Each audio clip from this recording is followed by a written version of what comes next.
Welcome back to my channel. In this video, we will be discussing the use of variables in PHP.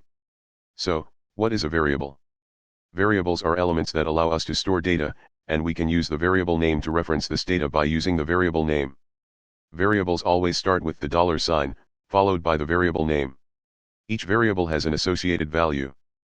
PHP is a dynamically typed language, so we don't need to specify the variable type in advance. The type is automatically determined based on the value. Let's start by creating a file named variables.php. In this file, we will take a look at variables. First, let's talk about the string type. Strings are data types that contain a sequence of characters. Strings are enclosed in quotation marks and are either single or double quotes. So, let's create a variable representing a name. This variable starts with the $, followed by the name. Then, we use equals to assign the value, which, in my case, is Natural Frontend. You can replace it with whatever you prefer. When assigning text as a value, we always need to enclose it in quotes. Now, let's create another variable. Let's call it $number, and assign it a numeric value, for example, 10. As you can see, we didn't enclose the value in quotes, yet PHP can handle it and understands that we are dealing with a number. Next, let's look at Boolean values. Here, our variable is $true or false. This variable can have two values, true or false.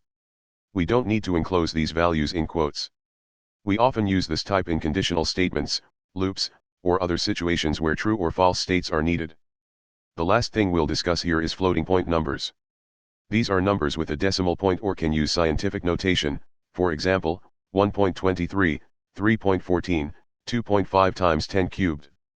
Let's create a variable here too, named $floating point number, and set its value to 3.14.